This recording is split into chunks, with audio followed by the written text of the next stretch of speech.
ты написал песню для Ксении Дзягельки. Давай скажи, я из деревни. Накажи, я из деревни, даешь процветание. Из Москвы звонит з МТВ. У вас там є аэродром, мы зараз прилетим. Ты любишь Тросянку? Про Страсянку до белорусской мовы. Тебе самого не накрывае? Ты в Беларуси, як ты можешь жить без невроза? Калі б у тебе быў нумар Лукашэнкі, што б ты яго сказаў? Ай, не. Ты бачыш сябе ў палітыцы? Хто курицу расчленіў не ў магазине, зараз посадим у тюрьму. А ў перамены ты яшчэ верыш? И откуда злости столько у Антонио Матолька? З виду таки стиплый душка, а послал Павла? Андрей, хочу пачаць з табой размаўляць, напэўна, з Октябрьскага. Гэта месца, дзе ты пражыў усё сваё свядомае жыццё з 12 гадоў. Ты там. Як бы ты апісаў жыхара Октябрьскага? Што гэта за чалавек? У вёсках ввогуле людзі вельмі забітыя. У іх там, акрамя калгасу, амаль нічога няма, і лесу. Лес, калгас. Ну, они там ввогуле самі сабе жывуць, не чапайце іх. Такое адчуванне было, калі я па вёсках ездзіў. Это людзі такія багата на што не прэтэндуючыя. Адчапіцеся ад нас, мы будзем жыць спакойна. Вы нас не чапаеце, мы вас не чапаем. Такія абыякавыя людзі. І в грамадскай актыўнасці яны не актыўныя. Іх патрэбна пастаянна піхаць, забаўляць іх. Ну, чым я і намагаўся займацца. Што паглядзіце, можна жыць так, як вы жывеце, а можна жыць вось так, як я жыву. У нас жа ёсць закон, у нас жа ёсць канстытуцыя. Давайте пашевелім чыноўнікам, каб яны нам нашу якасць жыцця зрабілі, большую якасць жыцця нам зрабілі. Не сабе, а нам. Ну, вось яны глядзелі так за вугла, глядзелі, што за гэтым павуком будзе. Нехта намагаўся дапамагаць. А нехта не. Ну, гэта як было. Гэта было шоу. А што ты маеш на ўвазе намагаўся дапамагаць? Ну, нехта з людзей сапраўды даваў некую інфармацыю, пра нешта расказваў. Як быў падзёж, напрыклад, каровы, этих телят у нас на адной з фермаў. Падсобная такая вёска. Вось. І гэта быў амаль першы матэрыял, які прагрымеў на ўсю рэспубліку у нас з родапільскай паказухі. Вось там чалавек сфотаграфаваў.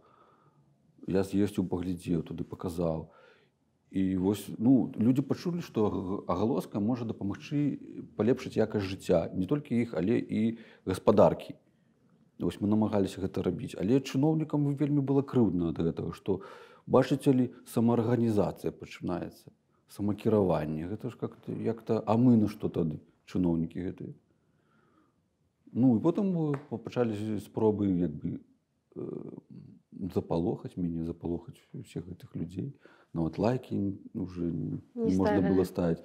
Хто ставіў, таго вызывалі, напэўна, хто ў адукацыі. Ты ведаеш такія кейсы? Ну, мне пісалі пра такое. Ну, это людзі не прызнаваліся.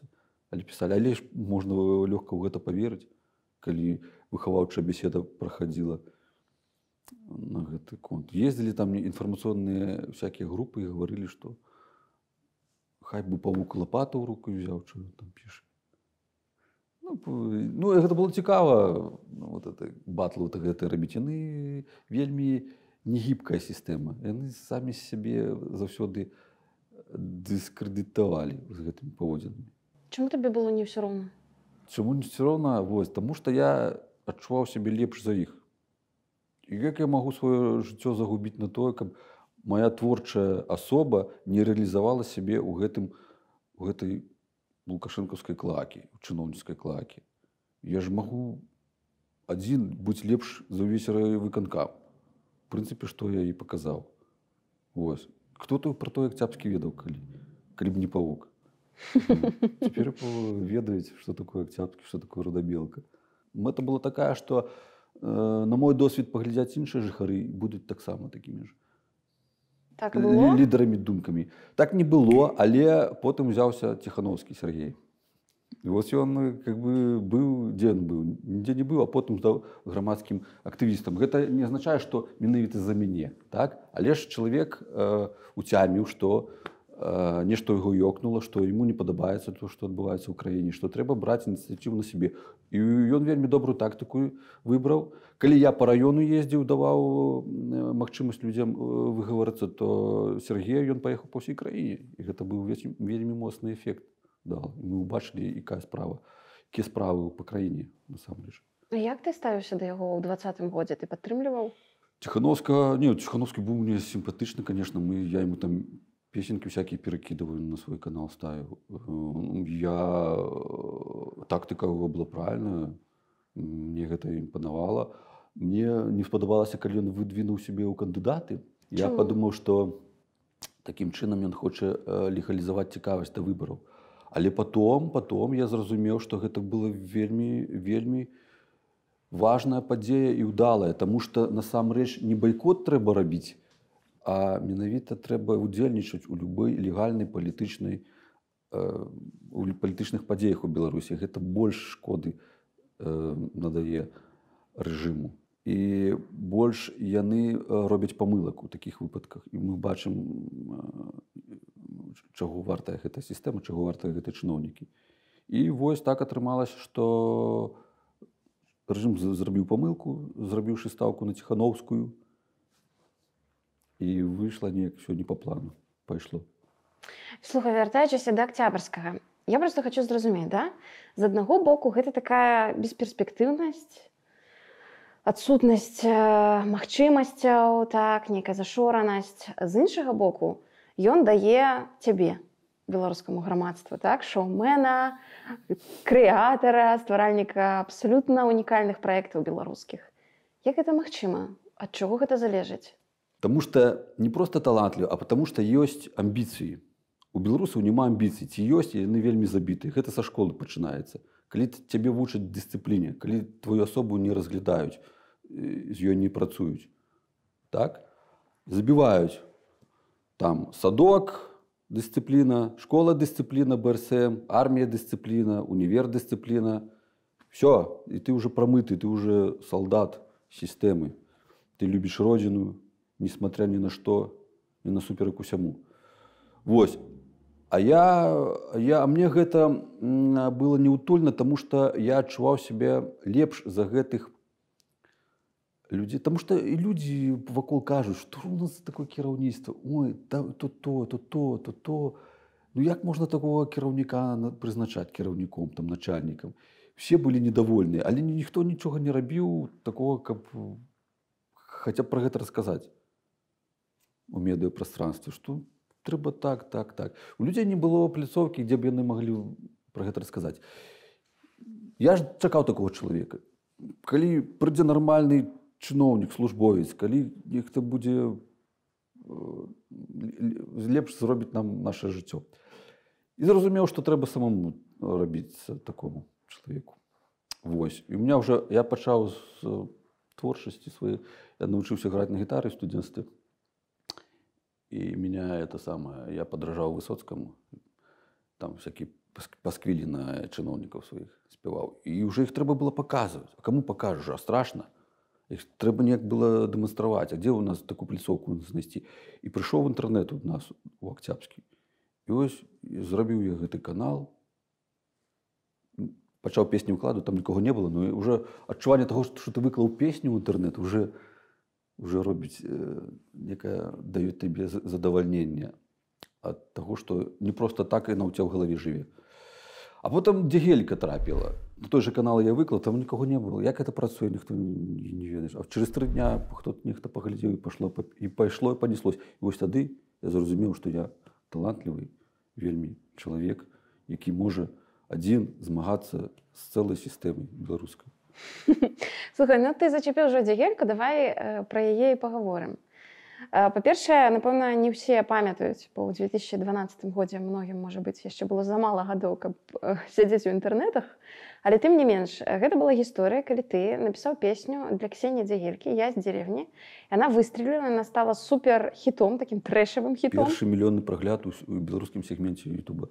Фантастика, просто фантастика. Долой мини-юбки, короткая, узкая. Теперь покупать будем все белорусское. Правильный город, счастливые лица. Вот что я вижу, вот что мне снится. Так, чаму Ксенія ўвогуле? Там был такой выпадок, что працаваў я ў доме дзіцячай творчасці. Там перыядычна прыходзілі розныя замовы на тое, каб правесці нейкі конкурс. Вось нейкі прыйшоў такая, як апынулася потым расійская ініцыятыва. «Я лідер», называлася яна. І трэба было паказаць, што ў некай супольнасці моладзевай нехта ёсць лідар з іх, і нешта такое лідарскія нейкія якасці праяўляе. І я думаю, глядзіш на ту моладзёж, які лідар у нашай маладзёжы ў гэтай сельскай? Які-небудзь бандзюкаваты хлопец ці дзяўчына, яка курыць, п'е, вот они там трымаюць, я неяк матам ругаюцца, там рэп свой спяваюць. Рэп тады тащились людзі, дзеці. Ну, я кажу, я да гэтага несур'ёзна ставюсь. Ну, давайте што-небудзь, зараз моладзь рэп любіць, давайте прывабім моладзь рэпам. А я уже говорю, я уже мог нешта такое. Ну, сачыніў я там нешта такое. Ну, конечно, мне гэтым не падабалася займацца, таму што гэта паказуха, гэта нікому не трэба, ты зробіш і ўсё.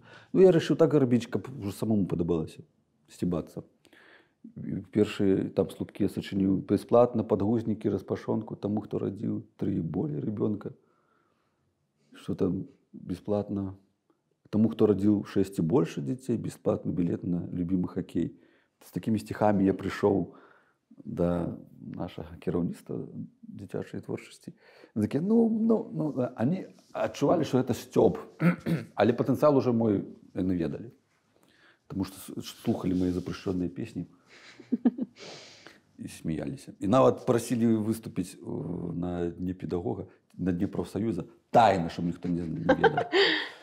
Разлагаеш. Да, разлагаў. Ну, давай, ты можаш лепш. Я пашоў, добра. Першае, што ў меня ў галаве, я активістка БРПО, чтобы отчизной мне не все равно. Методом от противного. Чему-то люди интерпретовали это как все равно. Не вот эта частица, она так отсекалась. Но это далей. Ну вось, нешта сачыніў.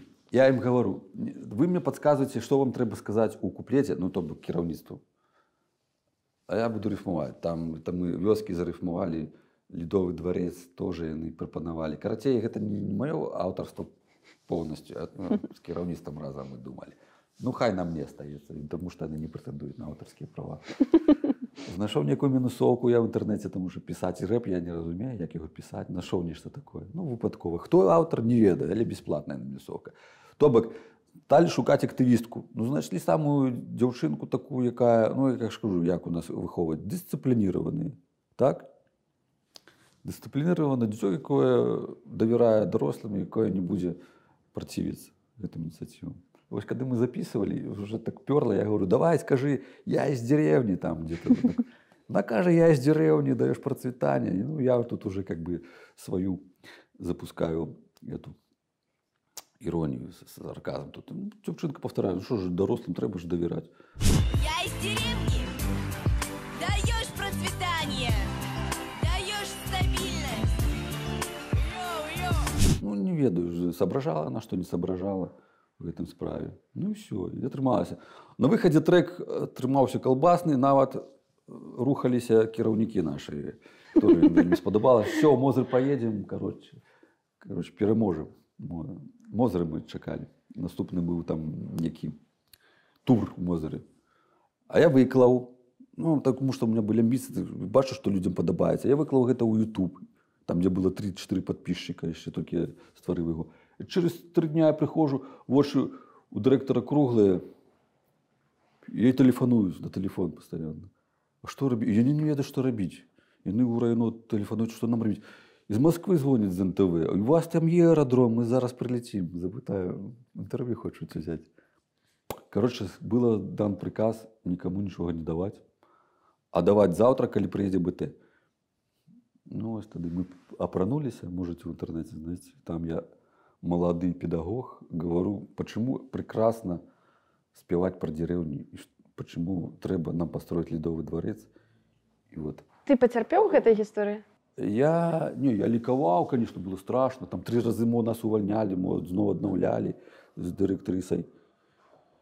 Я ликовал, я чув, что моц есть, можно с допомогой культуры, з допомогою сатири змагатися з гэтым режимом.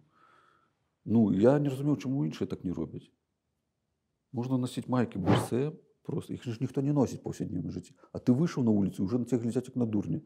Што ён ходзіць? Акцыя некая ці што? На што па святах адзяваюцца БРСМ. От БРСМ стань членам, напісаў і пашоў. Хай думаюць. Ну. Але слухай, Ксенія, напрыклад, яна крыўдавала на цябе, што ты просто мем з яе зрабіў? Не, ну тут я быў ні пры чым, таму што гэта было заданне дзяржустановы. І Ну яна па-чалавечы падыходзіла да цябе кшталту будь проклят? Не, такого нема. Не было такого. Тут больш прэтэнзій у бацькоў было, але гэта прэтэнзіі былі да ўстановы, якая такую задачу дала, таму што яна адобрала той вынік, які быў. А як гэта выбухнула, чаму так грамадства рэагавала на гэта? А бацькі з табой гаварылі? Хто ж не ведаў? Не размаўлялі.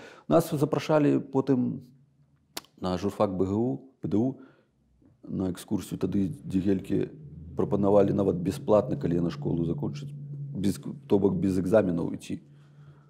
Так яны яе не ўзялі, потым забылі. Карацей, яны падманулі. Пашла яна ў Кулёк вучыцца. Так вось раскажы, як склаўся яе лёс? Ці сочувствуеш ты за ім? Як склаўся? Ну, я не ведаю. Вось яна... Калі яна вырасла ў сталым яе ўзросце, вы з ёй сядалі за стол, размаўлялі ўвогуле? Мы з ёй не сябруем. Ну вы не абмяркоўвалі, да? Той яе ну, фурор, як яна яго перажыла? Тут няма чаго абмяркоўваць. Для яе гэта не фурор, для яе гэта стрэс. Гэта як бы падзея ў жыцці, якая ім не трэба. Гэта выпадковая. Выпадковы выпадак такі. Ну, трэба лічыцца з гэтай думкай. У другой іншай краіне такую дзяўчыну ўзялі б весці моладзевыя перадачы. Там неяк взялись бы за яе некія маркетолагі, ці хто там, не ведаю, прапагандісты. Ну, як бы, а тут засароміліся сама сістэма гэтага. Так, кінула на самацёр. Сябры, калі ласка, калі вам падабаецца тое, што мы здымаем, ставьце лайки, каб як мага больш людзей змаглі пабачыць гэта і іншыя нашы інтэрв'ю-ток. Таксама пішыце ў каментарах, каго яшчэ нам варта запрасіць і вашы ўражанні пра гэты выпуск. Гэты выпуск ток мы здымаем у Create Culture Space тут, у Вільні, у цэнтры, у старым горадзе. Гэта крэатыўная прастора, створаная для беларусаў, каб вы мелі магчымасць прыходзіць сюды і рабіць тое, што вам падабаецца. З панядзелка па пятніцу прастора працуе як каворкінг. Вы можете бясплатна да канца года дакладна прыходзіць сюды і працаваць, напрыклад. Дзякуй вам, што вы з намі. Октябрьскі месца, так, дзе складана схавацца адно ад аднаго, так, гэта не мегаполіс. 6,5 тысяч чалавек там прыкладна жыве. Як ты там будаваў камунікацыю з чыноўнікамі, так, з міліцыянтамі, тых, кім ты троліў, да? Ну, як гэта выглядала? Ты ж мог сустрэцца в краме з кімсьці з іх. Так, у тым быў плюс, што ў Менску ты не ведаеш гэтых людзей, а гэта людзі твои все родныя, усіх нас нешта аб'ядноўвае. Вось адно з гэта, адна гэта дыра, адно гэта балота. Яны все ў гэтых ведаюць гэтыя праблемы, пра якія я гавару. Яны могуць рэальна ацаніць сітуацыю. Ці праўду я кажу, ці нешта выдумаю. Вось раёнка ў нас выдумае, прапаганду нам дае віртуальны некі сюрреалістычныя навіны, а павук кажа, як на самой справе є. І ты ж, да тебе ж з боку грамадства, насельніцтва ёсць сімпатыя ў гэтым плане. Чыноўнікаў тактыка такая, потым зразумеюць, іх трэба хваліць, іх мала хваляць.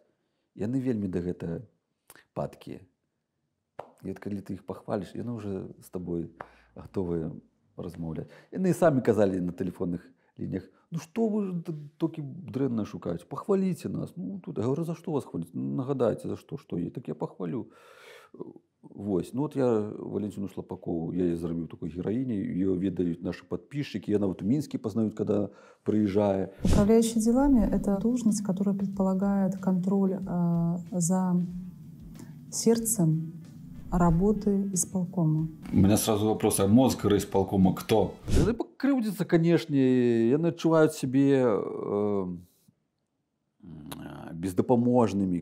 Яны увогуле прывыклі жыць у цемры гэтай сваёй клакі, дзе яны адзін аднаго там нешта замышляюць. Таго не бяры на працу, таго звольні, аптымізуй дакладней. І вось, а калі ты гэту цемру прорываешься і робіш там свет, яны ўсе разбегаюцца, як тараканы. Вот такое было адчуванне, што вот нашу клаку пошевелили. Нам тут неутульно становится. И ты павук, ух, там на мяне і спрабавалі мяне судзіць, і штрафы мне давалі, і міліцыянеры мяне астанавливали, тахагляд праглядывали там. Ну, всякое такое было. За тое, што ты павук. Да, я ім адно, яны мне іншае. Ну, міліцыянеры таксама былі, разумеюць, ну, гэтыя абставіны. Ну, я адчуваў, што я маю сімпатыю у насельніцтва Октябрьскага. І багата хто хваліў. Як да міліцыянтаў ставіліся там раней і зараз, можа быць, ты ведаеш, здагадваешся? Міліцыю заўсёды ніколі не любілі. Як можна любіць лукашэнкаўскую міліцыю?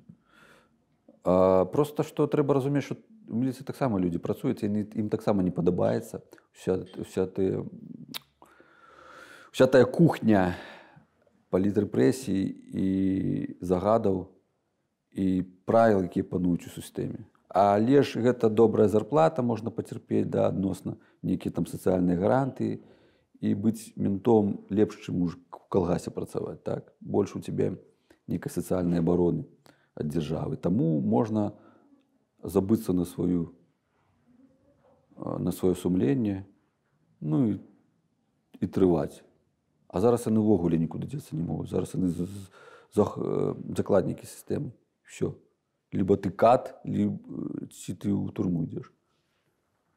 Як ты думаеш, Лукашэнку ўдалося ў нейкім сэнсе адрадзіць вёску? Я ездзіў па вёсках раёна, здымаў, я апытваў жыхароў гэтых вёсак, і яны мне все казалі, што раней было лепш. Савецкі Саюз, вось тады пра вёску клапаціліся, а зараз не, і ўсё дрэнна. Ну, правда, Лукашенко маладзец, но вось вёска загибаюцца.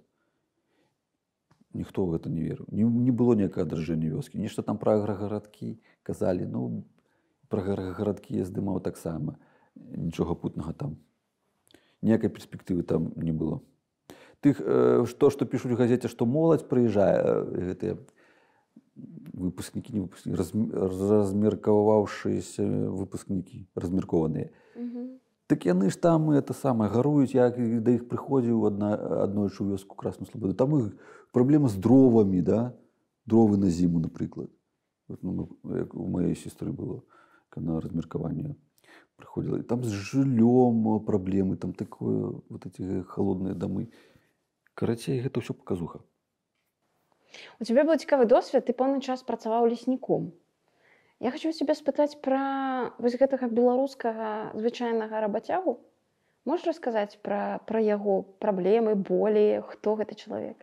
Там у кожным калектыве гэта асобная такая планета, мікраклімат.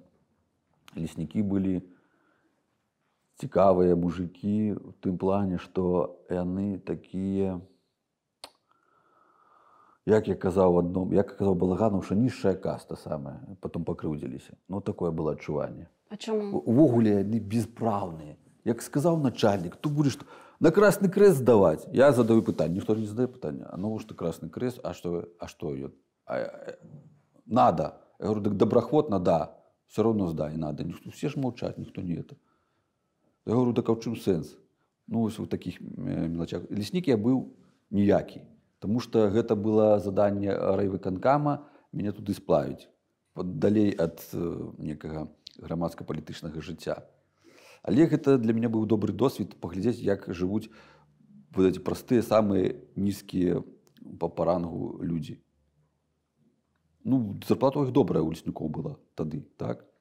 Якога парадку сумы?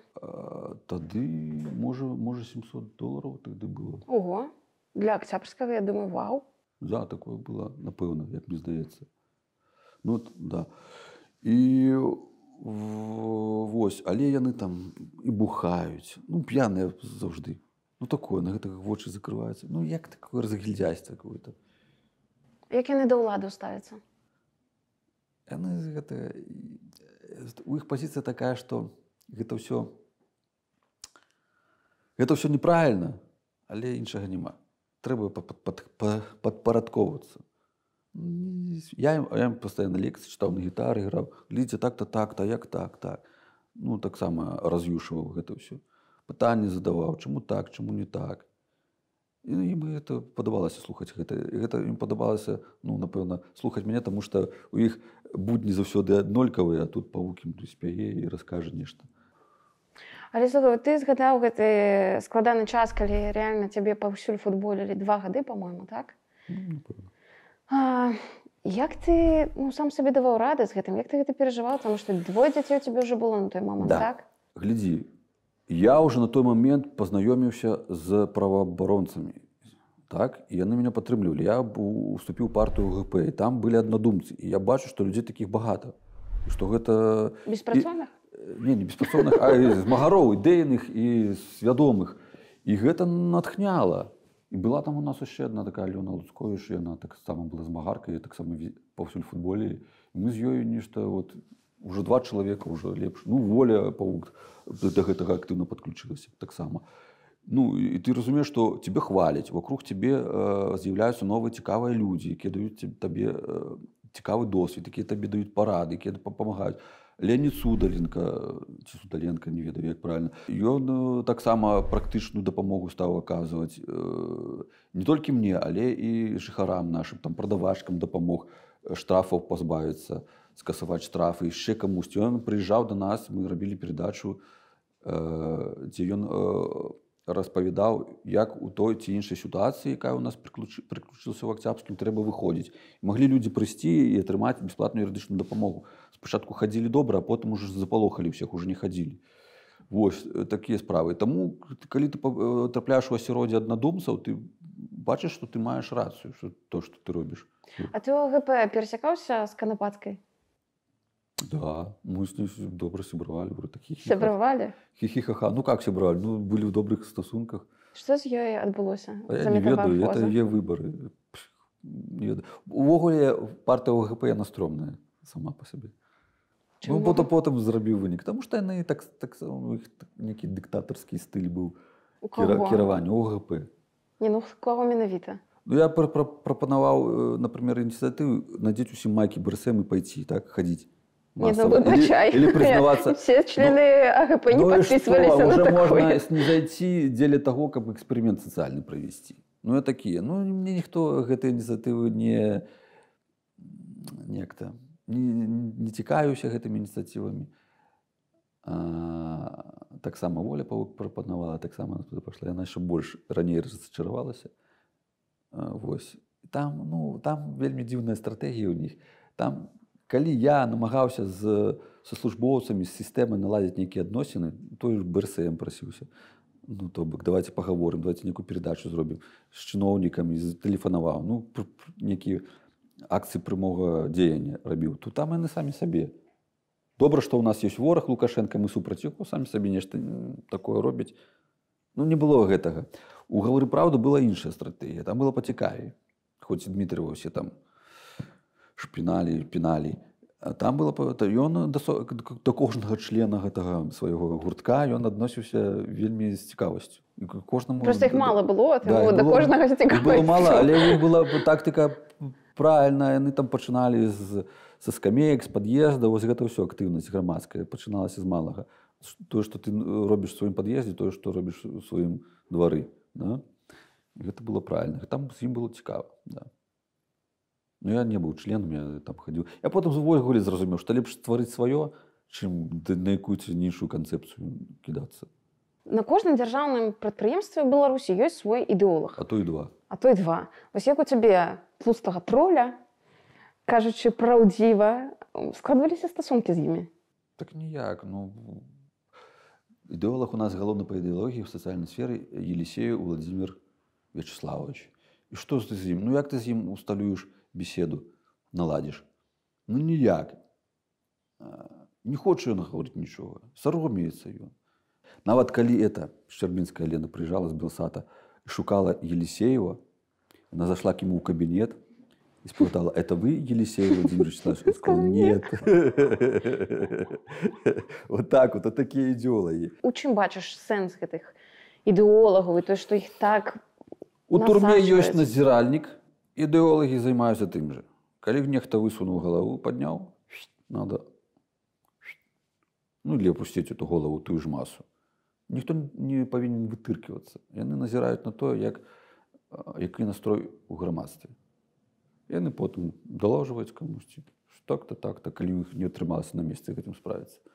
І вось гэта надзіральнік. Менавіта таму зараз на іх так часта кадыбістаў ставяць. Да. Ты падтрымліваеш кантакты з жыхарамі Акцябрскага зараз? Ужо не. Зараз гэта небяспечна для іх. То бок не таму, што ў цябе там нікога не засталося, проста ты клопоцішся Да, пра зараз небяспеку. калі я не маю прямога доступу да... Уже не маю ніякай цікавасці. Я нічым не магу ім дапамагчы. Зараз у меня іншая справа, гэта я уже на усеагульны рэспубліканскі ўзровень выйшаў, я уже міністэрствам тэлефаную. Вось, гэта апынулася яшчэ больш інфарматыўнай, цікавей і плачэвней, скажем так. Але слухай, у чым ты бачыш гэты сэнс, да, таго, што ты зараз тэлефануеш, калі цябе ўжо ведаюць? Гэта не сітуацыя 19-го года, калі твае званкі рэальна маглі на штосьці паўплываць, змяніць сітуацыю, тому што тады крытыка ўспрымалася, і хтосьці рэагаваў на яе і прымаў нейкія меры пазітыўныя. Да. Зараз гэтага няма, так? Да, няма, гэта праблема. Навошта ты Не тэлефануеш? працуе нічога. Тэлефаную, каб збіраць інфармацыю пра то, які ёсць чыноўнік, каб пазнаёміцца з ім. Ён уже будзе мяне ведаць. Мы з імі, в прынцыпе, сябруем з гэтымі людзямі, тыя людзі, якія нават не бяруць слухаўку, яны ведаюць, хто тэлефануе, яны ведаюць, чаму яны не бяруць гэту слухаўку.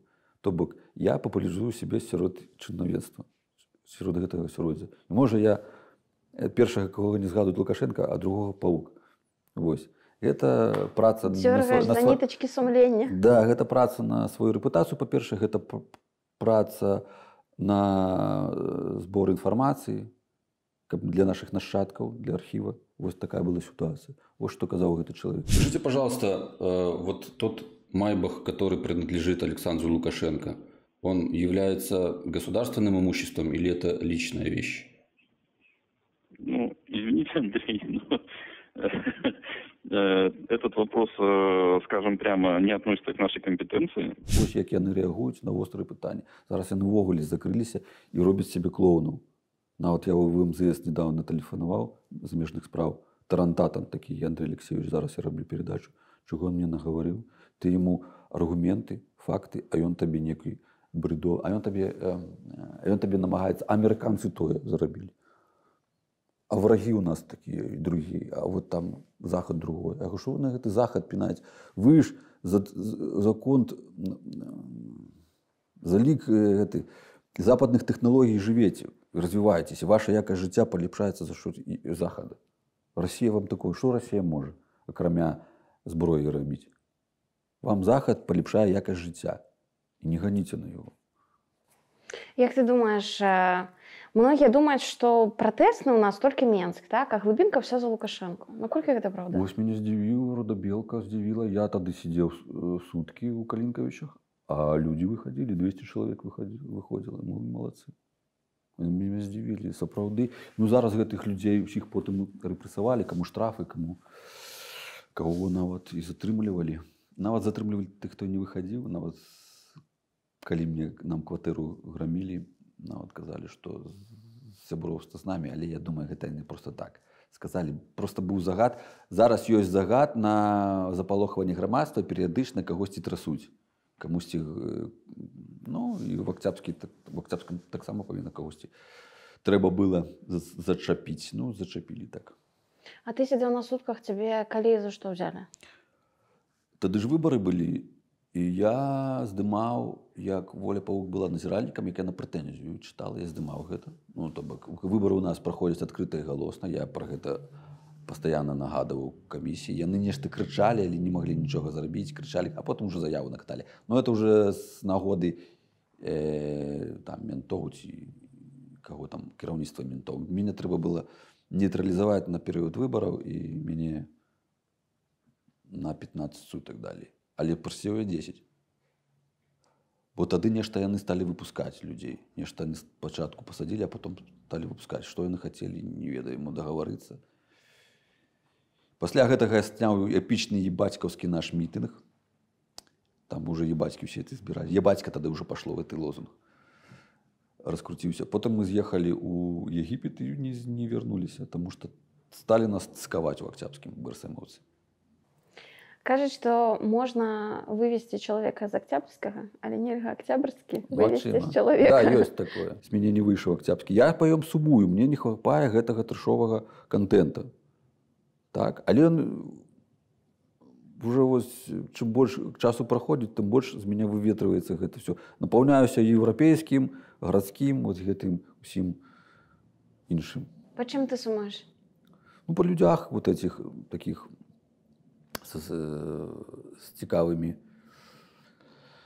недалёкімі думкамі, скажем так, якія жывуць у сваім пузырі, і яны нават не могуць уявіць, што ў свеце можа быць нешта іншае. Схільныя да тэорыі замоў вельмі.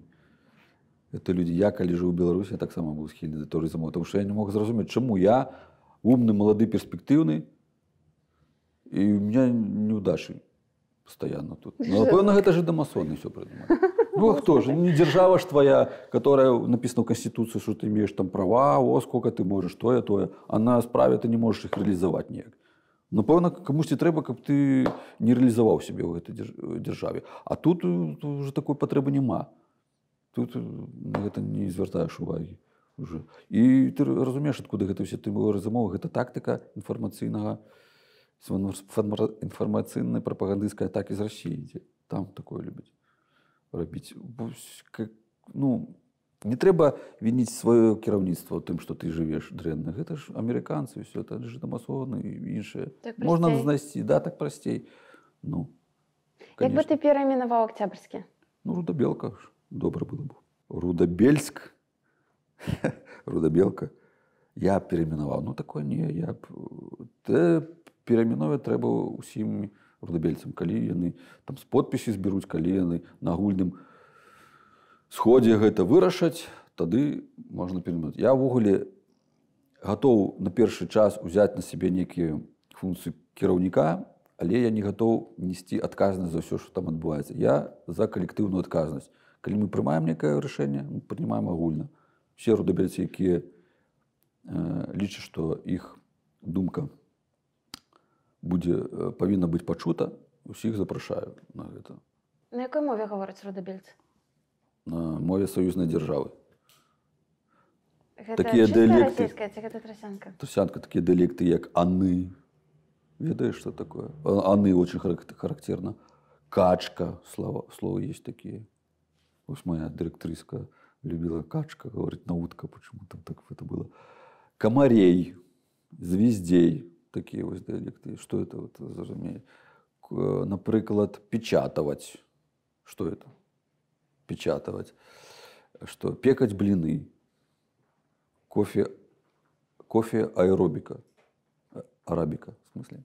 Вот такое могут завернуть. Ну и всякое такое. Ты любишь трасянку? Да.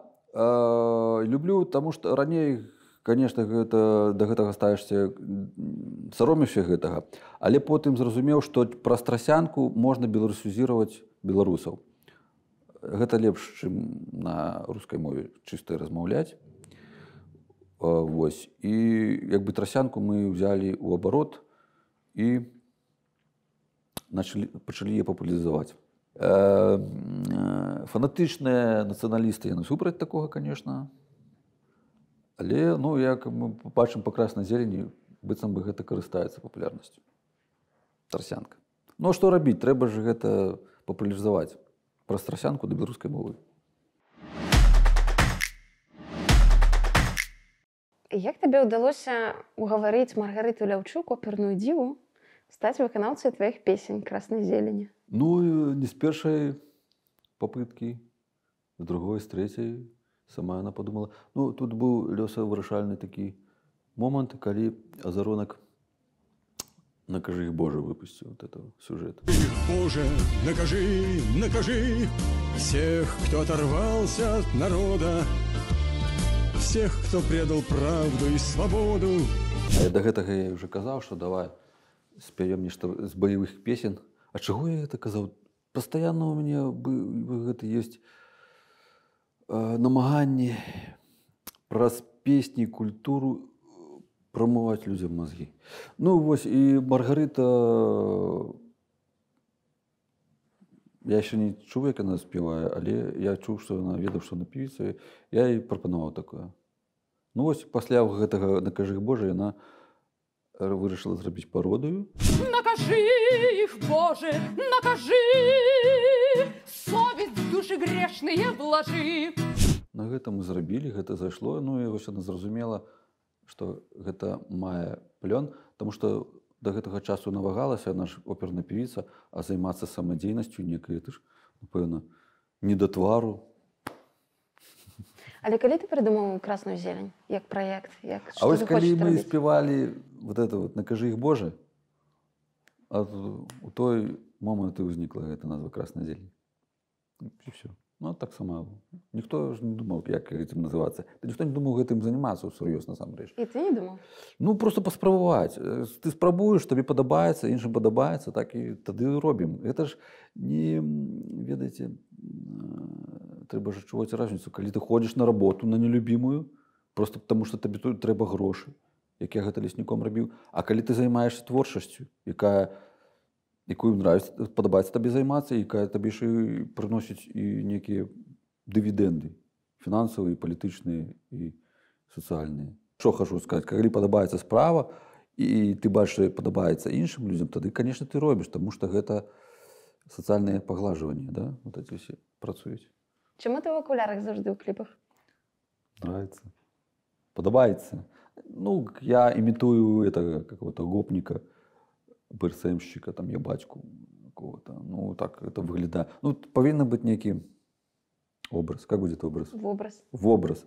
Вот. Сегодня я забыл окуляры. Сегодня повинен быть в окулярах, а никого не было.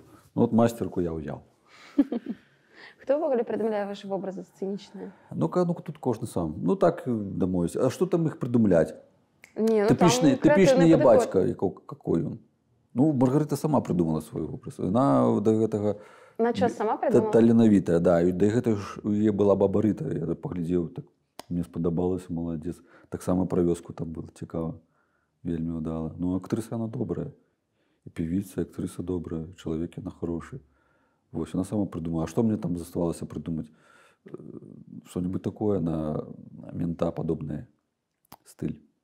Да і ўсё.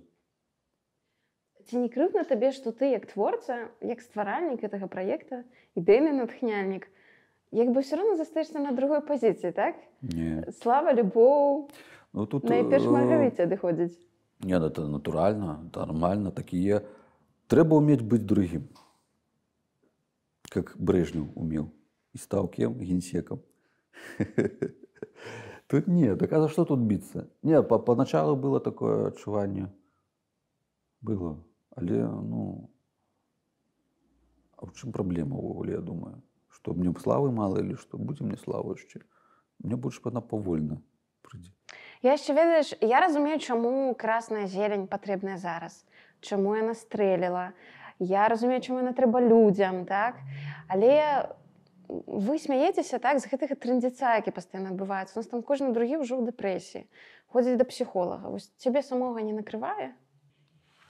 Зараз ситуация стала горш куды, так, накрывае, асабліва з пачатку вайны. Накрывае гэта ўсё.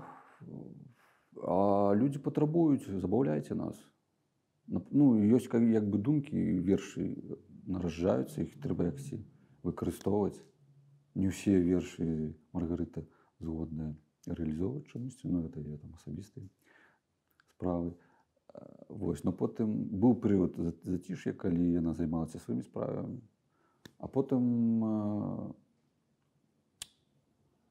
все-таки зразумелі, што, ну, это давно зразумелі, што трэба на гэтым паспрабаваць неяк гастролі зарабіць нейкія, так? Ну, паглядзець, як, ці патрабуе яшчэ публіка гэтага. Ну, вось будем эксперимент проводить, поглядим, поедем по Польше. Потому что, как бы, опера это для образованных, адукаваных интеллектуалов. И это дорого так само. Ну, напэўна. И это про что? Это какая повестка, это какая информация. А тут про свое, про родное, з якого можна посмеяться. И глядач може бути саудзельнікам гэтай дыверсіі ідэалагічнай. Ён можа лайк поставить, каментар написать. И это ж все неяк аб'яднае нас у едином порыве. Калі нам зараз А забороняють «Живи Білорусь», білорусам забороняють там в Білорусі. Роблять от это БЧБ, погоню екстремістськими і нацистськими. Нас якби роз'єдновують у плані, ми не можемо об'єднатися. Якби красна зелень методом від противного, і вона збирає гэтых всіх розбитих, свідомих змагаров якби до кучі. Якби, здається, процес солідаризації некий відбувається. Тебе накрывает тебе. Ну, тебе бывает, что ты проваливаешься в депрессивный стан. Короче, да. Я, короче, ось пройшов курс антидепресантів. Я кинув їх у вересні тільки. А он тебе допомогло? Да. Раю вам. Хімія наша все. А коли ти зрозумів, що ну, треба... А у меня неврози бувають, ще в Білорусі накривали. То в Білорусі як ти можеш жити без неврозів? Коли ти живеш на два світопогляди, тобто на дві речисності, як Мінськ, де вон Вольський співав, зносить нам дах, так ти ж не розумієш, короче, у тебе неврози відбуваються. Тут одно по закону, а тут нельзя лайк поставити. Так а що, а як треба? Зараз я телефоную чиновникам і запитую, Дикянка Купала, як «Живи Білорусь», можна цитувати його? Не знаю, проекспериментують і сміються. Ніхто нічого не ведає, як. Тому накриває. Просто у тебе незвичайно, що це сполучається якби з такою жартовливою творчою креативною діяльністю. Это психологічні особливості, це може навіть і поломана психіка. Це як сродок оборони від тої речисності, від того сюра, який є. Тому що, якби, логіка і здравий смисл тут не працюють. Давайте від противного робити. Давайте зробимо гротеск з цього. Більш вичурно зробимо. Так подобається. Ну і так веселіше отримується, чим просто сидіти і аналізувати. А як ти сам собі допомагав? Ну, у моментах, коли накривала? Я пробовал психотерапию, это, конечно, это такое. Не зашло? Сумневная такое терапия, когда ты размовляешь с неведомым человеком, что там про свои забабоны якісь. Угу. Не твоє? Да ні, мені не сподобалося це. Таблетки ліпше.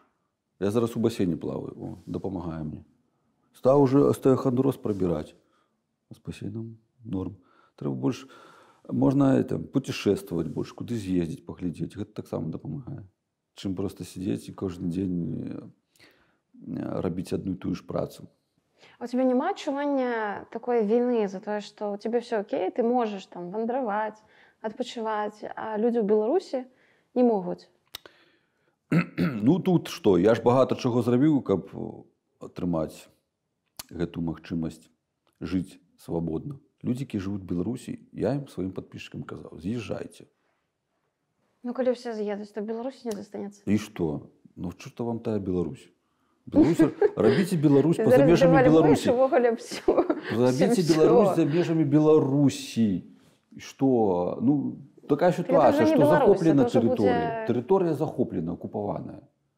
Що, ну і поглядіть, ось ситуація. Зараз цих правоохоронців, журналістів саджають. Кому це так добре? Як ми можемо допомогти?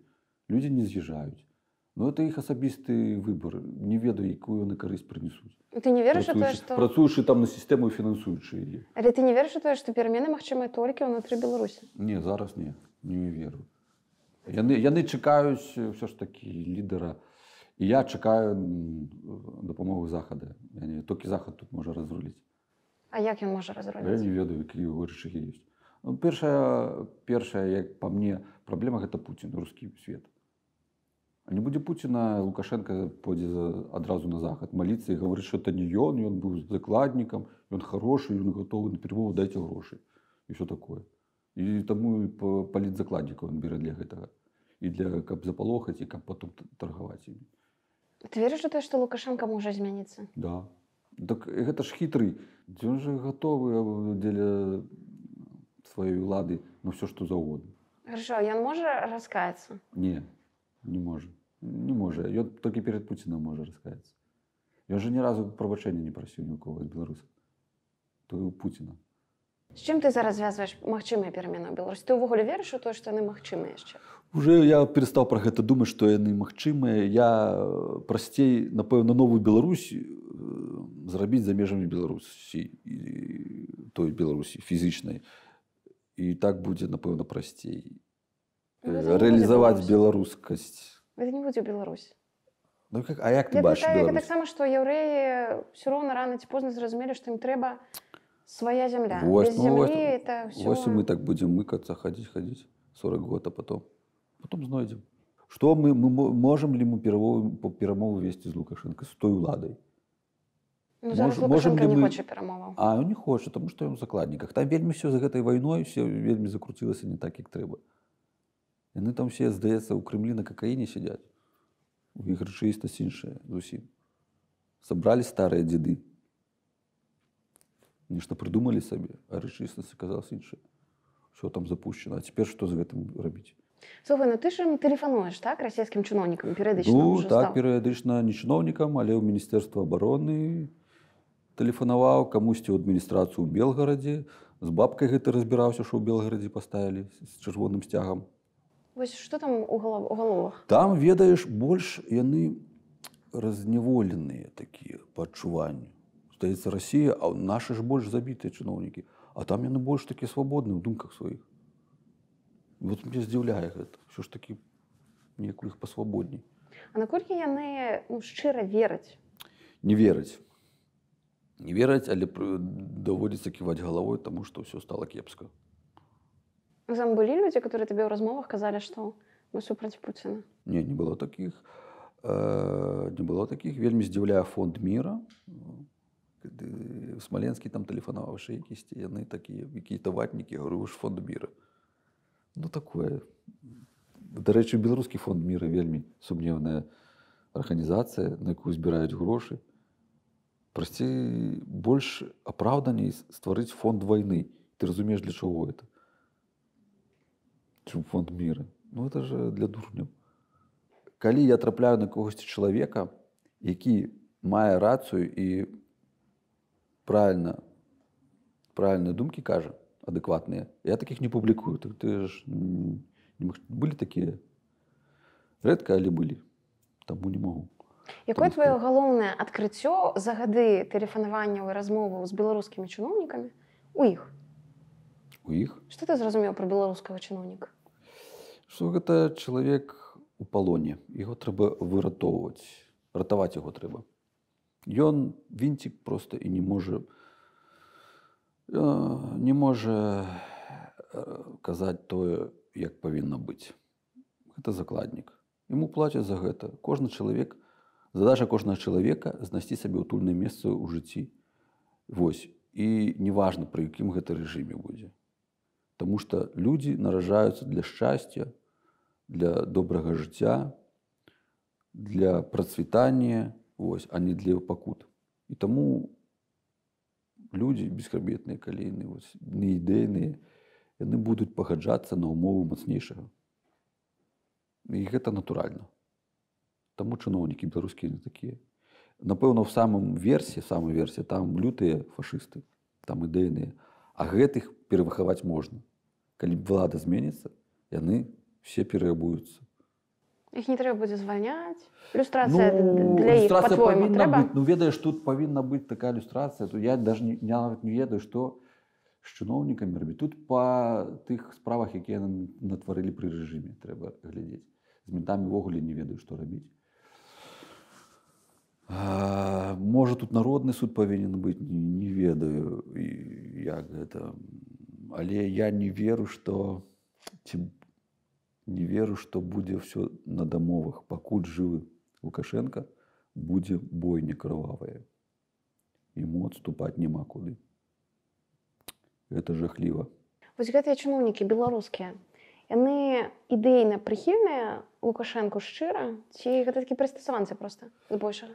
Калі ацэньваць па стылю размовы, то я б сказаў, што багата хто прытвараецца, прыкідваецца.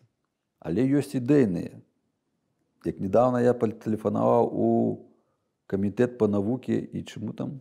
Тэхналогіям. И там такий хлопец был, мужик, Александр Григорьевич Лукашенко, наш, просто у него вот это вот летело как божество, на него там молится. Я говорю, ну, такое, да, треба поглядеть, я еще не выпустил этот ролик. Есть такие вот просто роботы, какие, ну, фанатики, есть. Але, ну, але гэта не натуральна, так не павінна быць. У тебе бывае падчас размоваў з чыноўнікамі узнікае такое пачуццё, не знаю, некага разумення іх, да, спачування ім? Закладнікам сістэмы. Под настрой. Уже неким психологом ты становишься, уже маешь досвід, як з ким можна гутарыць. Ну, они несчастные люди. Ну, я им кажу уже напрыканцы заўсёды, что терпите, хутка мы вас освободим. Не сопротивляйтесь нам. Я гляжу по их реакции, что они там. Некоторые кажут хорошо, а некоторые просто молчат. Что вы такое за бред несете? Ну, так само проверяешь их на это, что они про это думают. Кому смешно, кому не смешно. Я шчыра з захапленнем слухала відэа тваё, дзе ты пазваніў таму міліцыянту, размовы якога са сваёй каханкай сталі здабыткам грамадскасці. Ты пазваніў яму, ты пазваніў яго каханцы, ты пазваніў яго жонцы. І што мяне паразіла, яны ўсе з табой размаўляюць. Просто нармальна размаўляюць. Як табе гэта ўдаецца? Чаму яны з табой гавораць? Яны ж могуць там кінуць слухаўку, яны гавораць з табой. Так это же не мое досягнение, это же... Ну, чаму не твоё? Это их настрой. Я не ведаю, може і моё, напишите в комментариях. Я лічу, что, напэўна, была патрэба у того ж міліцыянта апраўдацца. Так, ён апраўдаўся, ён змог. Я яго выслухаў, все яго выслухалі. Мы зразумелі, што ім кіруе. А наконт каханкі, ну, я не ведаю. Яна могла кінуць трубку. Некаторыя кідаюць, а яна не кінула. Ну, напэўна, для яе было важна паслухаць гэта. І, напэўна, для жонкі было. Ну, і мы ўсе зрабілі вынікі, якія ў іх там стасункі. А ты можаш даць параду, як трэба размаўляць з чыноўнікамі, каб... Спачатку іх трэба хваліць. Ось тады они уже располагаются. Я про вас только наслышан, там, да? Или вы такая красивая, я вашу фотографию нашел в интернете. Для женщин это добра працуе. Не все ведутся, але працуе. И вот они, о, наконец-то. Вот и это была цікавая рэч. Памятаеш, у Баранаўскім універе женщина про аутизм казала, что там багато якія сувязі половых, и тому там аутисты. И мне так сподобалось, я говорю, такая цікавая у вас теория, а где это, а кто это? Я расположил, мы здесь в Мухадину размовляли. Калі б у тебе был нумар Лукашэнкі, што б ты яго спытаў? Ай, не. Ну что не? Не. Что, ты нават не стал звонить? Не хочется, не. Не, Лукашенко меня сделал бы. Это заведомо проигрышный вариант. Калі Лукашенко, не. Я к этому не готовы, хотя можно было бы паспрабаваць. Калі б я ведаў бы, что такая магчымасць ёсць, тады б до гэтага можна было бы подготоваться. А чему ты думаешь, что он бы тебе сделал? А то, что он мастер горлопанить и всякое, это перекрикивать, не перекрикивать, а у его уже добрый досвід вот этого напора, да? Калі он нават и не правы, не памыліўся, не мае рацыю, і он все равно гонит, ты его ніколі не пераможаш. І плюс у яго это працуе, тому што у яго ёсць манаполія на гвалт. Калі хтось табе не верыць, у цябе заўсёды ёсць менты, которые пераканаюць, што Лукашенко сказаў праўду. Вось. Ну, і гідна, насамрэч, з такім чалавекам размаўляць. Што ты даб'ешся? Ось калі ён будзе сидзець у СІЗА, тады з ім можна размаўляць на раўных. Так? Ну, я не ведаю, наколькі на роўных, але ён выкарыстоўвае такі метад. Да, ён выкарыстоўвае. А ты можаш увогуле прыгадаць нейкую добрую спробу патроліць Лукашэнку за ўсе гэтыя гады яго пры ўладзе? Добрую? Да, ці ў кагосьці атрымалася ўвогуле патроліць Лукашэнку? Ну, напэўна, Пуцін добра яго троліць. Там, да, троліць. Пуцін яго... Напэўна, ніхто не мае уплыву на Лукашенко, кроме Путина. Ну, с этим, с Ци Цзиньпином, он так само там. С этим, с Эрдоганом, он там тоже котик миленький. Ну, то хто мацнее його, того ён і паважае, да і все. Памятаеш, як ён сидел, у нотатник записывал? падчас пратэсту у Пуціна. Путін такі, а это школьнік нейкі. Это ПТУшнік, які это, неправильно падаю корову. І вже записывае, сидіць.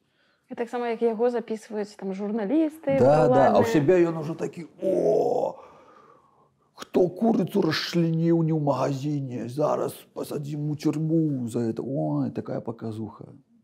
Ну, для дурняў. Хочу згадаць трагічную падзею, якая адбылася ў 2021 годзе. Памёр твой сябар Васіль Качэня, аўтар рудабельскай паказухі. Яму было 36 гадоў, на той момант зусім малады. Як ты перажыў гэтую страту? Насамрэч, я такога развіцця падзей чакаў. Як бы гэта для мяне не было сюрпрызам, таму што Васіль маў дрэнную звычку. Вось. Ты пра алкаголь? Да. Зараз вось праз 2 гады я сумую па ёму уже. Так, уже некая бывае сніцца мне. А тады я быў вельмі злы, што ён так вот давёў сябе да такого. Ну, это як бы доля рудабельцаў. Доля не толькі рудабельцаў, а тых жыхароў, якія жывуць у вёсках, якія выміраюць. Ціснулі на Васіля, калі я з'ехаў таксама. Яго пасадзілі, напэўна. Яго обшук быў, обшук. Нават у яго, не ў яго, а памыліліся з адресам і у сваякоў яго правялі. Яго б зараз бы пасадзілі бы. Я яму казаў, переязджай, не хацеў переязджаць. Мы ўжо тут былі ў Літве, казаў ему, переселяйся сюды. Не хацеў. З аднаго боку, як бы, я лічу, што на мне ёсць віна ў тым, што я яго зрабіў вядомым. Так? Ну, то бок, з'явіліся гэтыя праблемы з сістэмай праз мяне. Але, ну, як бы, яму было цікава працаваць, нам было цікава працаваць разам. Мы аднолькава думалі пра гэта ўсё. Это ты прапанаваў яму прыйсці? Да. Мы сталі газету чытаць. Я ще памятаю, па маладосці мы ў парке на гітарах гралі, ён добра імправізаваў всякія такія штукі, песні. І я яго потым згадаў. Аднак, що ён прыйшоў фатаграфавацца, фота на документы. Я говорю, давай пачытаем. Мы пачыталі. І вельмі зайшло. Нават наша Ніва первую передачу нашу опубликовала. Там у нас была песня «Ветеран поцеловал бахчу, я от гэтага торчу». Ну, наша Ніва гэта нават пошла сразу гэтая передача на нашу Ніву. Вось так было удало. І мы стали читать газету, там хібы розныя, недарэчнасці знаходзіць і смеяцца з гэтага. А перед кожнай передачай у нас была песенка. І вось, а потым увогуле мы такой калектыў музычны арганізавалі. «За Беларусь, за Уругвай» называлась. І ён там спяваў, там придумаў нейкія песні. Ты ведаеш, чаму ён піў? Грошы былі. А калі не было, не піў. Вось тут тоже таксама такая дилема. Я не ведаю. Я з гэтым змагацца бесполезна, бессэнсоўна. Але ён не адзіны блізкі чалавек табе, які п'е. Я ведаю, што ты казаў раней, бацька твой таксама п'е? Бацька п'е і дагэтуль пур. Я з ім, ну, я ўвогуле са сваёй сям'ёй не маю ніякіх стасункаў. З бацькам ўвогуле. Ну, таму што мы адзін іншаму не перашкоджваем. Як так сталася? Ну, так было заўсёды, што быў матрыархат у нас у сям'і. Гэта нейкім чынам паўплывала на нашу псіхічнасць, устрой становішча. Вось. Маці вельмі переживала за мяне, за то, што я іду паперок сістэмы. Былі вялікія скандалы у нас заўсёды. І калі б я яе паслухаў, бы то не было б ніякага павука. Я казаў маці, твой сынок герой змагаецца з цэлай сістэмай. Яна нічога не хацела чуць пра гэта. І у меня цяжкія з ёй адносіны. Я нават з ёй амаль не размаўляю. Воля калі-нікалі з ёй можа празмаўляць. У нас такая дзікая сям'я. Вось. Калі, як бы, утварылася гэтая прорва неперадольная? 14-й год? Я не ведаю. Ну так, калі ты жывеш з мамай, калі у тебя няма... Дзякуй Богу, што воля мяне знайшла. на той парушейка яшчэ ёй было прозвішча. І ажаніла мяне на сабе. З-пад мамінага ўплыва мяне вывела. Вось. І гэта ж таксама паўлияла на то, што я стаў вядомым блогерам, таму што яна ёй спадабалася мая творчасць, якую я рабіў, па той жа гітары, пра тыя вершыкі. То яна сказала, каб я публікаваўся смелей у інтэрнэце свае творы. Вось. І яна как бы змяніла ўвесь лёс мой. Як вы пазнаёміліся? В інтэрнэце, здаецца, пазнаёміліся.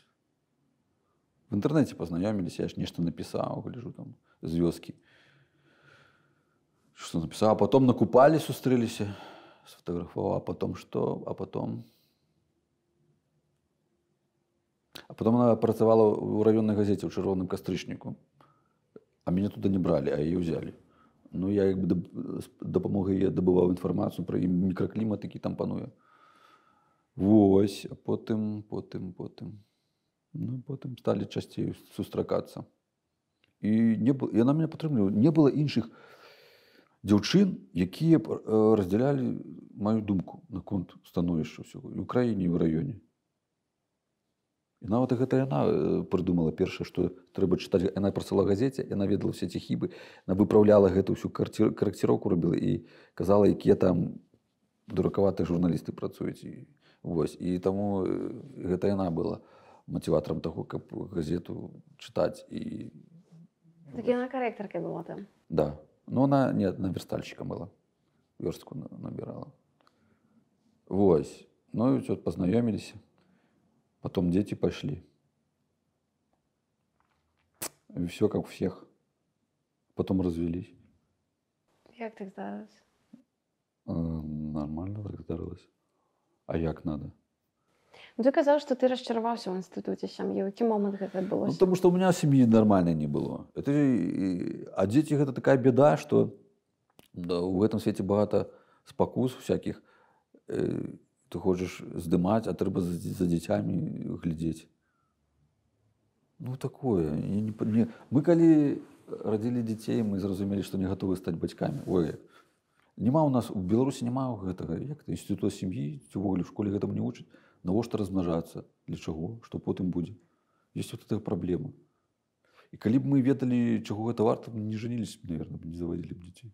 А калі ты не ведаеш, прасцей у гэта акунуцца ў гэта семейныя будні. Так што не задумывайтесь, размнажайтесь. Как бы жизнь научит. Што ты закладаеш у сваіх дзяцей? Нічога не закладаю. Я ввогуле, я дрэнны бацька, капец. Воля ўсё выцягвае. Я не ведаю, якіх з сынам у меня цяжкія стасункі. Чаму? А з дачка, яна папа любіць мужикоў. Так папа, так я ўжо такі. Яна са мной, як я з чыноўнікамі. Ніякія, это складаная тэма, я не хочу пра яе гаварыць. Як бы мне няма чым пахваліцца тут. У вас такая нетыповая сітуацыя, што вы як бы у разводзе, не ведаю, ці афіцыйна гэта аформлена, ці проста это фактычна? Да, мы афіцыйна развадзіліся, але трэба было плаціць грошы за то, каб штамп паставіць, а нам было шкада грошай. Ну, неяк так трымалася. Па суду разведзены, па штампу не разведзены. Развод Шрёдингера. Так слухай, просто што вы як бы разведзены, але вы жывеце ў межах адной жылплошчы. Як гэта выглядае? Як бы это окей? Да. Ты прызвычаешся да гэтага, это бытавой комфорт. Так танней. Вільнюс же дарагі горад для мажораў. А так танней жыць. Ну, думалі пра гэта, што дзесьці можна. Ну, раней калі мы развяліся, стала эмацыянальна прасцей, што мы вольныя. А да гэтага некія прэтэнзіі, што некія ты павінен тое. А калі ты апазіцыянер, нідзе ты не працуеш, няма ў цябе ніякіх перспектыў. Усё гэта адно на адное вот это вось падае. І няма ніякіх такіх задавальненій простых. Тым больш, што я чалавек халодны, я не магу пачуцці іспытваць сапраўдныя. То бок я не магу любіць так опынулась. Да ну. А як это? Ты можешь любить? Да. Як это проявляется? Ну, я не знаю, як патлумачыць. Вот патлумач, можа навучыш. Ну, правда, гэта такая тэма складаная. Я тут няма чым пахваліцца. Тут сапраўды складаная была сітуацыя, мы яе вырашылі. Все, зараз у нам добра. Вось у такім становішчы. У мяне свае справы, волі свае справы, калі мы кажам пра любоў. Вось, а сям'я у нас адна. Вось, мы трэба гадаваць дзяцей. Вось яна выхаваннем іх займаецца, а я здабычай грошай займаюся. Нормально, дамовіліся, разрулілі сюда, разрулілі. І тут же такая праблема, што, ведаеш, багата якіх сямей Беларусі хочуць развесціся. От ты ж забабон у вёсцы. Але не можа, таму што гэта традыцыя такая, што скажуць людзі. Трэба цярпець, як ты без мужика. Вось такое. А мы сабе смаглі гэта дазволіць. Напэўна, показалі прыклад. Я ж яшчэ здымаў наш суд у суде. Гэта ж было весела неяк. Вось. Таму багата якіх людзей хочуць развіціся, але сітуацыя як-то бытавая, эканамічная, і там грошай не хапае, і гэта ўсё. Традыцыі, гэты все забабоны людскія, яны не дазваляюць гэта зрабіць. Слухай, як вы дзецям гэта патлумачылі? Ну, не знаю, нічога не адбылося.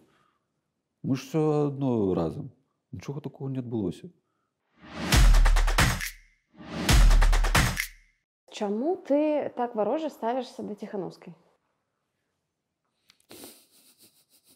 Я не да Ціханаўскай, як да асобы варожа ставлюсь. Я ставлюсь да любога лідара, які называе сябе лідарам, які не прайшоў маю які не спытаў у мяне дазволу на гэта, скажем так. Ён сябе дэкларуе як лідар. З чаго гэта раптам? Ты не галасаваў за Ціханаўскую? Я ж сидел у СИЗА. Ну, калі б ты не сидел, ты б не пойшов голосовать за Ціханаўскую? Давай я переговорю. Я супраць любого самоабвешчанага лідара, скажем так, які дэкларуе то, што ён выратуе там Беларусі нацыю. Я вот супраць папулізму. Я за тое, каб кожны грамадзянін быў такім лідарам. Такіх грамадзян трэба выхоўваць. А гэта ўсё, гэта паказуха. І вось наша грамадства сапсавалі гэтым, што ён павінен чакаць некага лідара, які рашыць усе праблемы. Так Лукашенко выхоўвае грамадства, так і офіс выхоўвае. Хаця пазіцыя па той жа Украіне. Чаму яны заігрывалі да вайны з Пуціным? Не имеюць чоткай пазіцыі дакладнай по гэтаму пытанню. Ну, зараз жа ўжо проста шмат было хейту ў бок Ціханаўскай акурат нібыта за пазіцыі па Пуціну. І ўжо пасля таго, як яна зрабіла 10 заяваў, вельмі выразных, акрэсленых і так далей. Проста зараз ужо пра гэта не актуальна гаварыць. Ужо як бы ўсе заявы зробленыя, кропкі над «і» расчараванне наступіла яшчэ да гэтых падзей. Ведаеш? Таму што табе паказваюць вобраз. Я ж сам ствараў дзігельку тую, многа працую з гледачом. Я ж ведаю, што такое інфармацыя, як можна стварыць ідала з выпадковага чалавека. Так і з ёй. Этот чалавек не адукаваны, не палітычна, не грамотны. У ёй ёсць дарадцы там вакол яе. Вот Вечорка, хітры хлопец. Ён ведае, як трэба палітыку рабіць. Ну, а на выпадковы чалавека гэты гульне ў дэмакратыю. Гэта як-то побочны прадукт дэмакратычных преобразований так званых у 20-м годзе. Але тебе не здаецца, што за гэта яе трэба паважаць, што яна б могла сказаць: «Все, ідзіце самі, я пашла, да? Разбірайцесь». Да. Ну, нікога б не было. За гэта трэба яе паважаць. Але яна ўжо засидзелася там. Їй трэба было зайсці. Слухай, а калі зараз яна сыходзіць, вот што стане лепш? Што памяняецца, што стане горш? Як офіс і спадарня Ціханаўская палепшыла якасць твайго жыцця? Ну, я кажу, што для мяне гэта вельмі падобна да той структуры, якая ў Лукашэнкі. Вось ёсць прызначэнцы, якіх ён прызначае. Ёсць Ціханаўская, якая выпадкова трапіла туды, у гэту сістэму. Які ў яе досвед палітычны? Ніякі. Ну зараз, глядзі, зараз яна ўжо колькі гадоў І от з што? усімі прэзідэнтамі І перасустракалася. што? У Лукашэнкі такога досведу няма. І што? Ну, ты не што? думаеш про тое, што яна магла я не вырасці як магу, палітык? я не магу такімі катэгорыямі думаць, што яна там пажала руку камусьці. Гэтага мне Не, она ж якая не толькі карысць? руку паціскае, яна ў гэтым коле стасуецца. І што? Ужо некалькі гадоў запар. Ты думаеш, зараз яна такі самы чалавек, як у Не, 2020-м? не такі, што? І што? Што беларусам у Беларусі рабіць, якія... Што палітвязням рабіць з гэтага? Чаму яна вядзе перамовы, там, не яна, той штаб, кім-будзь нагоды, спробы прымаюцца, каб палепшыць сітуацыю ў Беларусі з тымі ж зневоленымі. Яны, я не ведаю, што яны? Яны ж самі сабе тусуюцца. Не, ну тут просто пытанне увогуле, што мы ўсе можам зрабіць, каб вызваліць палітвязняў. Ну, што мы можам? Якія ў нас ёсць рычагі? Можна плаціць, выкупаць палітвязняў. Будуць таргавацца з намі. За грошы? Будуць? Не, так слухай, ты аднаго вязня выкупіш, яны заўтра пасадзяць 1000. А што ты прапануеш? Не, я Ну, просто про тое, вось- што... Не, просто я развіваючы твою думку, я просто спрабую зразумець, да, твоё стаўленне да Ціханаўскай, да офіса, просто таму, што гэтае пытанне ёсць, яны веруюць і так далей. Я говорю, што гэта пытанне веры асабіст і асобы. Магчыма, у меня асабістыя прэтэнзіі да гэтага вобраза ёсць. Як да дамахазяйкі Ціханаўскай, у меня няма прэтэнзій. Як да палітычнага дзеяча, у меня ёсць. Мне такі чалавек, які абвясціўся прэзідэнтам, А чаму ты не трэба. У меня ўвогуле Ты не прэзідэнты... верыш у тое, што яна перамагла Лукашэнку на Да, выбарах? нет, я веру в то, что люди голосовали супраць Лукашэнкі. Ну, А то- супраць птушка можна было ставілі- толькі за Ціханаўскую. Да, но яны галасавалі за яе. А яны галасавалі супраць Лукашэнкі, а не за Ціханаўскую. А Ціханаўская была кандыдатам пратэста і ўсё. На першых парах гэта была унікальная сітуацыя ў Беларусі. Там жэнскі калектыў, 3 асобы, да, супраць дыктатара, гэта вельмі імпанавала ўсім. Гэта вельмі класна глядзелася. Цяпер яны згубілі гэтую ініцыятыву. Усе пасварыліся, кожны робіць сваю справу паасобку. Калі ты намагаешься у офісу прапанаваць некую ініцыятыву, они тебя адфутболіваюць. Зараз гэты скандал з інфапоінтам или што там, гэтымі всякімі. І мы бачым, што там свае какие-то дела, працуюць яны адкрыта ці не адкрыта, хто іх фінансуе, незразумела. Я не гатовы фінансаваць такіх палітыкаў. Мне няма справы, хто іх там фінансуе, гэта іх справы. Але калі мы берем такіх людзей ва ўладу, мы то бок пачынаем іх фінансаваць. І то бок яны павінны нам справаздачу зрабіць, што яны зрабілі за гэтыя грошы. А так як мы бачым, што зараз яны закрытая сістэма, то і калі яны прыйдуць да ўлады, таксама будуць жа працаваць з намі. То бок я не задаволены гэтай працай. Хочу спытаць у цябе пра Зянона Пазняка. Ты публічна яго падтрымліваеш, выказваеш Ну, яму вось, свае сімпатыі. Хорошы дядька. Ну так Ён, раскажы, чым ён цябе в том захапляе. плане хороший дядька, што ён сур'ёзны вельмі такі, дасведчаны, рассудительны. І у него чёткая позиция по русскому свету. И он вызначыўся з ёй. Не хістаецца ни туда, ни сюда, непонятно, и куды ветер подуе, как это офис. А тут А тебе позиция чёткая, што гэта вораг, з ім трэба змагацца. Тебя не выклікае пытанне то, што у Пазняка кожны першы вораг і кадыбіст? Да, выклікае. Як з гэтым? Позіцыя чёткая, все ворагі, кругом врагі. Ну да. Гэта окей? Што рабіць? Я просто... Ну, спрабую калі зразумець параўноўваць твоё- палітыкаў, то Пазняк лепш, чым Ціханаўская. Наколькі ён кампетэнтны і наколькі ён правільна разважае, я не магу. Я разважаю як глядач у тэатры. Вось ёсць адзін акцёр персанаж, вось іншы. Так вось гэтаму персанажу я аддаю больш перавагі, таму што для мяне ён больш пераканаўчы ці як-то убедительны. Пераканаўчы. Пераканаўчы ён для мяне большы. Чаму? Таму што гэта пытанне проста асабістага задавальнення ці настрою. Я не ведаю. Я яго асабіста не ведаю. Я не магу рабіць вынікі.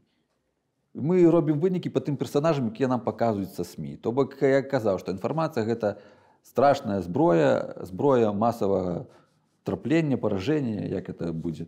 І мы фарміруем свой светапогляд на выснове таго, што кажуць людзі, як яны сябе ведуць, якія імпрэзы яны нам прадлагаюць. Палітыка – гэта шоу, гэта тэатр. Вось. Таму, калі вы іграеце ў гэты тэатр, то рабіце больш цікавае шоу. Это прэтэнзіі да офіса, а да Пазняка, в прынцыпе, яго ўсё, ён як-то кансерватор, да? Яго ўсё кансерватыўна. Ну, мне імпануе то, што ён вызначыўся з Расіі, як на гэта глядзець, з рускім светам. Хто яшчэ апроч Пазняка табе імпануе? Ну, я казаў уже пра «Гавары праўду». Дмітрыў мне падабаўся, і ён мне яго думкі імпануюць, што ён правільную тактыку выбраў для фарміравання гражданскай там супольнасці. Ён штосьці сфармаваў, на твою думку? Ну, я ж казаў, што грамадзянская актыўнасць пачынаецца са свайго пад'езда, там, з лавачкі сваёй. Дык сабе Дмітрыў не трэба быў. Слухай, я іншых палітыкаў не ведаю больш. Дмітрыў, Ціхановская, Пазняк, хто яшчэ є? Гайдукевіч, ну, это не палітык. Какие еще палітыкі ёсць?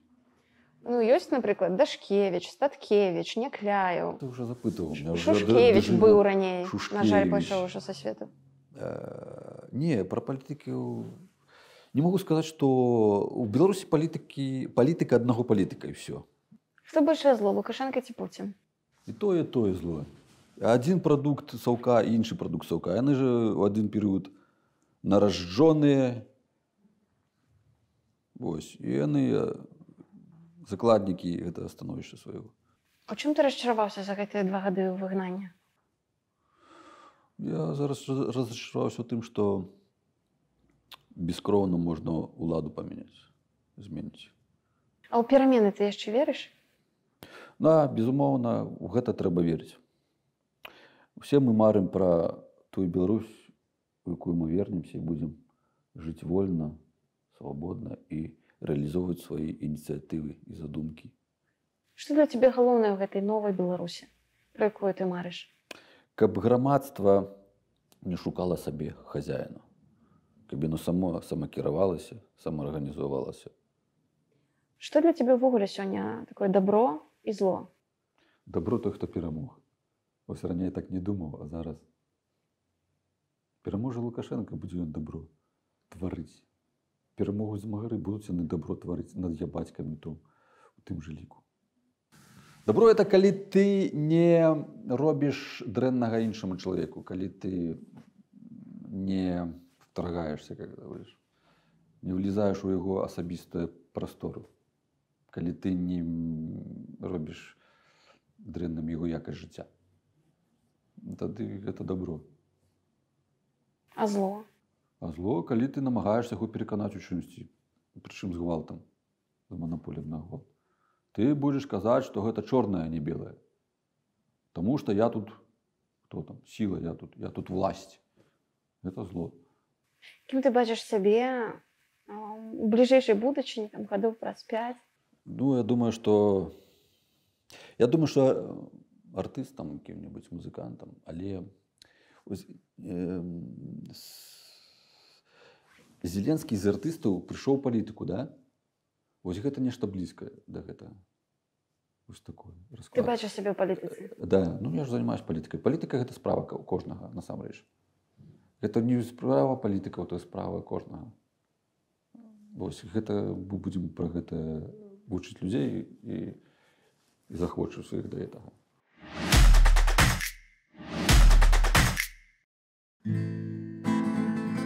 Ну што, гатовы? Будуць, карацей, умовы такія. Будуць прыпеўкі. Я начинаю, ты канчаеш.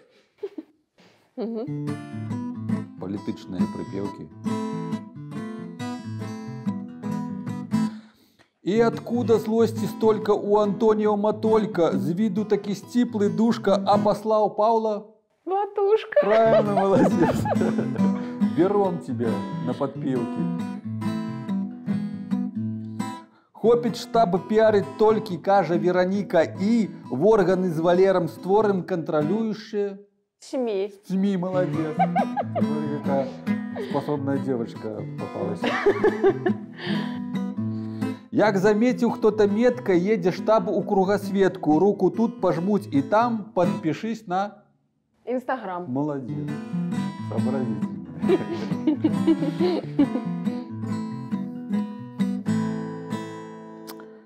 Так, да. Бацька гэта наша сіла, дысцыпліна пазітыва. Чарка шкварка да вайне, хто не згодны, той У турме. молодец. Выучила всю политику идеологическую. Тихановская признала, что про Таню Т не знала. Кажа, гэта нам в урок. Ставьте лайки ёй у.